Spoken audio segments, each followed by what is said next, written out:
오늘부터 이제 강제추행죄부터 보겠습니다. 자, 키워드 3페이지 두 번째 문단 보세요. 자, 강제추행죄부터 볼게요.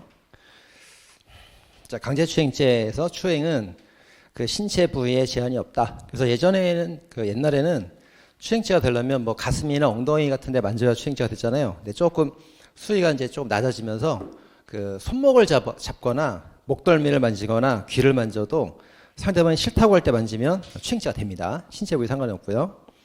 자, 그다음에 도덕관념으로 부족하고 결정을 침해했어야 된다. 그래서 그 도덕관념을 침해하면은 음란이죠. 도덕관념을 침해해서 이제 성기를 노출했다. 음란죄예요. 공연 음란죄. 여기다 이제 그 결정권 침해까지 있어 줘야만 추행이 될 수가 있죠. 이렇게. 그래서 판례가 두 개 있잖아요.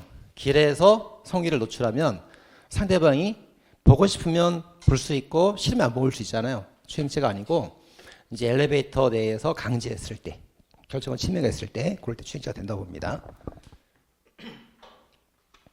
자, 그 다음에 추행은 항상 객관적 평가입니다. 자, 객관적 평가이기 때문에 그 A한테 갑이 뭐 성기 노출 등으로 이렇게 추행을 했을 때 그 이 사람이 이제 인식을 했건 말았건 상관없이, 그리고 이 사람의 주관적 의도와 상관없어요. 상관없고, 이 사람이 하는 이제 객관적인 행동 자체가 뭐 성기를 노출했다거나 그러면 이 행동 가지고 죄가 되는 거죠. 이렇게 뭐 보복의 의미라던가 의도는 상관하지 않습니다. 그리고 알든 모르든 상관없고 피해자가 객관적 행동만으로 추행죄가 될 수 있다. 그렇습니다. 자, 따라서 고할에 그 주관적 의도는 복수일지 몰라도 객관적 행동이 입술, 귀를 만진 경우라면 그 추행죄가 된다. 객관적 평가다. 그리고 그 결정권 침해에 대해서 엘리베이터 내에서 강제했으면 결정권 침해가 있으니까 추행죄가 되고, 길에서 하는 건 이제 보고 싶으면 보고 싫으면 안 보면 되니까 결정권 침해가 없잖아요. 그럼 추행죄가 X가 됩니다. 대신 뭐라고 써야 돼요? 음란 동그라미. 그래서 길에서 노출한 경우는 공연 음란죄가 되죠. 추행죄가 아니고. 자, 그다음 중대원들 비튼 거는 이제 성적인 그 느낌으로 한 게 아니고 앞으로 비튼 거죠. 이건 추행죄가 아닙니다. 자, 그다음 중요한 판례 나왔죠. 군대 내 동성 간 자발적 합의가 있으면 추행죄가 성립하지 않는다. 그래서 거기 하나 더 추가할 게 있어요. 사적 공간, 사적 공간. 이 판례는 이제 전압 판결로서 이미 출제가 많이 된 판례거든요. 근데 그 사적인 공간에서 군대에서 이제 합의를 통해서 그 군인들 간에 남녀 간의 학문 선교를 했어요. 군인들 간의 학문 선교. 이거는 죄가 안 된다 이렇게 봤단 말이에요. 자, 근데 이게 이제 최근에 헌법재판소 헌재판례가 나왔어요. 헌재판례. 그럼 이 규정 자체가 위헌인지 합헌인지 문제가 될 수 있단 말이에요. 그 군대 내에서 동성애를 하게 되면은 학문 선교하면은 요 처벌한 규정인데 무죄라고 되잖아요. 무죄라고. 그죠? 무죄. 그럼 이 조항 자체가 학문 선교를 처벌한 이 조항 자체가 합헌인지 위헌인지 문제가 된단 말이에요. 죄가 안 된다고 그랬으니까 죄가 된다는 규정은 위헌이어야 되잖아요. 합헌 나왔습니다. 합헌.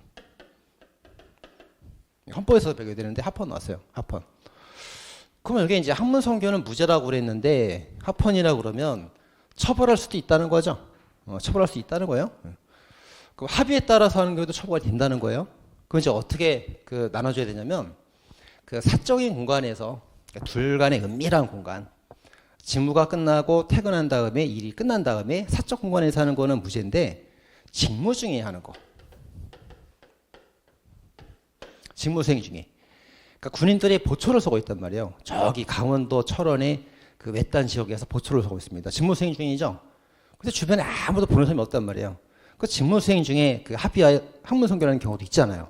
그럴 때는 또 처벌이 가능합니다. 하니까 이게 처벌되는 경우도 있기 때문에 합헌이 딱 나왔어요. 그럼 이제 이걸 봐야 될 게 합의만 중요하게 보면 안 되고 사적인 공간에서 합의하면 무죄인데 공개적인 직무 중에 경우에는 합의에서 해도 죄가 된다는 거예요. 그죠? 이렇게 나왔습니다. 그래서 사적 공간 X 그리고 직무 중 동그라미 처벌될 수도 있긴 있다는 거예요. 같이 헌법 판례랑 같이 공부하면 되겠습니다. 이제 헌법도 최신 판례가 나왔거든요. 얼마 전에 나왔어요. 얼마 전에. 자, 그 다음에 미수. 자, 기습추행 같은 경우는 확 껴안으면 기습추행 기수란 말이에요. 근데 껴안으려다가 껴안지 못했죠. 그래서 강제추행, 기습추행죄는 미수가 됩니다. 미수 동그라미. 이건 뭐 기수가 된다 이렇게 많이 바꿔 나오죠. 기수가 아니라 미수가 된다. 껴안지 못했으니까. 자, 간접정범도 가능합니다. 자, 간접정범은 그 논점이 세 가지예요. 첫 번째 강제추행죄는 자수범이 아니다. 자수범 두 개 있죠. 두 개 뭐 있어요? 위증죄, 허위신고죄 두 개 있죠. 두 개 빼고는 자수범이 아니란 말이에요. 그러니까 자기가 직접 해야 범죄 되는 게 아니란 말이에요. 그러다 보니까 간접정범이 나올 수가 있고 간접정범 되는 경우는 이제 판례 따를 때 두 개가 있어요. 두 가지. 범인이 이렇게 처벌되지 않는 사람을 이용해서 B라는 피해자한테 어떤 범죄를 범하는 경우가 있고 중간 매개자 없이 피해자한테 직접적으로 간접정범이 되는 경우가 있죠. 두 가지가 있습니다. 그럼 얘가 이제 피해자잖아요. 피해자를 도구로 이용하는 경우, 피해자 말고 다른 사람을 도구로 이용하는 두 가지 경우가 있는데 이런 경우도 간접정범이 나올 수가 있다는 거죠. 논점 세 가지입니다. 이게. 첫째, 자수범이 아니다. 둘째, 간접정범이 가능하다. 셋째, 그 도구로 이용된 사람이 피해자일 수도 있다. 피해자일 수도 있다. 그래서 피해자를 도구로 이용하는 경우가 이제 뭐가 있습니까? 얘가 이제 자살을 한다거나 처벌되지 않죠. 자상을 한다거나 처벌되지 않죠. 자기추행을 한다거나 처벌되지 않죠. 그걸 이용하는 경우가 강제추행죄, 살인죄, 상해죄, 간접정범이다. 그래요? 자, 논점 3개입니다.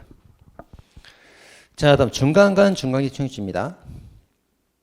중간간 중간기추행죄는 그 옆에 조문에 있는 것처럼 심신상실, 한거 불가능, 그걸 이용하는 거예요.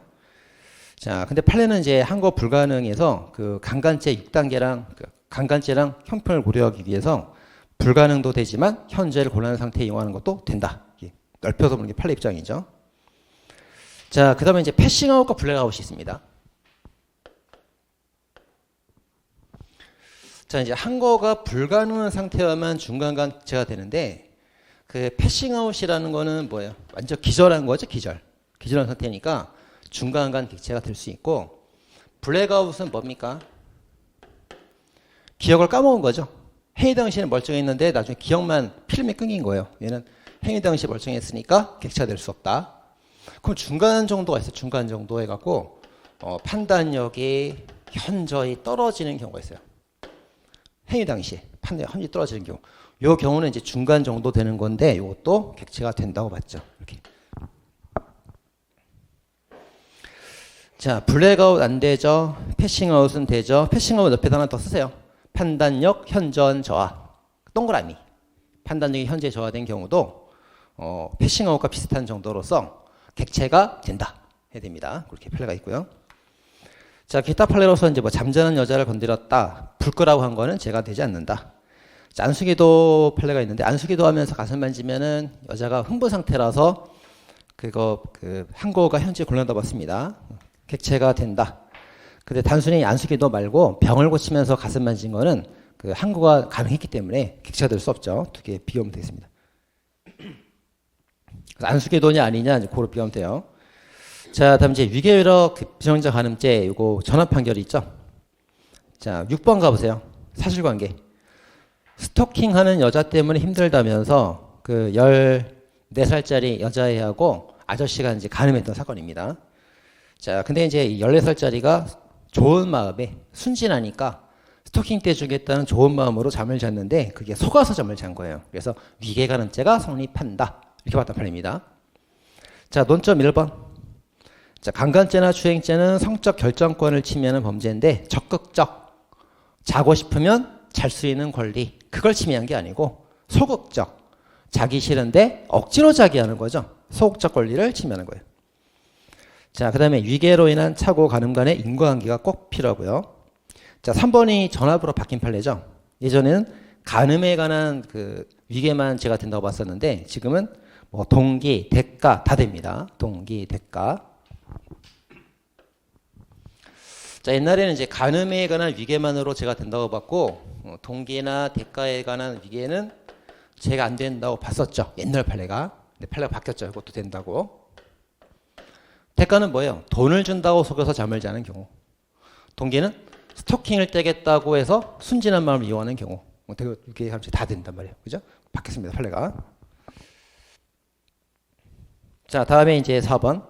그럼 피해자는 그 속아서 잠을 잔 건데 자발적으로 성적 결정권을 한 것으로 봐야 된다. 틀렸죠?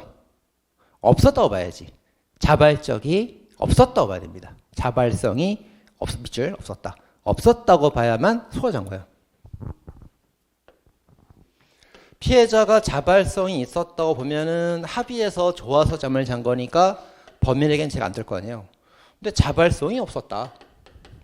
스스로 좋아서 잠을 잔 게 아니다. 그래야 이제 뭐가 돼요? 속아서 잠을 잔 게 되는 거잖아요. 그걸 죄가 되는 겁니다. 자발성이 없었다고 평가돼야 돼. 있었다가 아니고. 자, 그 다음에 5번도 잘 나오죠? 그래서 이제 14살짜리가 스토킹 떼준다고 잠을 잤는데 피해자 입장에서 고려해줘야 됩니다. 그래서 뭐 성인 아빠, 엄마한테 물어봐도 욕하죠. 욕먹고 또래 친구한테 물어봐도 다 이해를 못해요. 그런 기준이 아니고 피해자 입장에서 고려해야 된다. 잘 나오죠? 자, 6개 쭉 정리했으니까 보면 되겠고. 그 다음에 6번에 보면 이게 14살짜리 간음죄거든요. 그래서 판례는 위계 간음죄가 된다 이렇게 판시했어요. 근데 현행법상 뭐가 됩니까? 거기 이제 왼쪽에 표 있잖아요. 305조 2항에 뭐가 신설됐어요? 피해자가 13세부터 16세 미만일 때 범인이 19세 이상인 경우라면 동의를 받아서 했더라도 죄가 되는 거잖아요. 이거 죄가 된단 말이에요. 근데 이 판례가 나올 당시만 해도 이 조문이 신설되기 전에 나왔던 판례예요. 전에 나왔기 때문에 그 302조의 위계간음죄가 성립한다 이렇게 봤던 판례란 말이에요. 그때 이 판례가 나오고 나서 이제 이 조문이 신설됐잖아요. 신설됐으니까 이제 현행법을 고려해서 풀어봐라 그러면 이 미성년자 위계간음죄가 될 수도 있는 거예요. 이 2항이 될 수도 있는 거예요. 이렇게. 그래서 자 문제가 나올 때 판례에 따라 풀어봐라. 다툼이 있으면 판례의 이함. 그러면 판례대로 위계간음죄가 된다 풀면 되고 현행법을 적용해 볼 때 미성년자 의제 강간죄도 가능하다. 그것도 맞는 말이에요. 그것도 맞는 말입니다. 자, 기타 범죄. 자, 비골골죄를 가한 다음에 추행한 사건이 있죠. 코뼈가 부러진 거하고 가슴 만진 추행은 인과관계가 없어요. 인과관계가 없기 때문에 자, 검사가 이제 어떻게 기소했습니까? 코뼈를 부러뜨린 게 상해가 되고 가슴 만진 게 추행죄인데 치상죄도 된다. 이렇게 두 개로 기소했단 말이에요. 두 개로. 근데 코뼈가 부러진 거를 상해로 인정했으면 되는 거지 가슴 만져서 다친 건 아니잖아요. 이게 부정됐죠. 부정돼가지고 상해죄와 강제추행죄, 실체적행합범 이렇게 인정된 사건입니다. 자, 문제는 이렇게 나오죠. 강제추행치상이 되느냐? 이거 안 된다. 안 된다.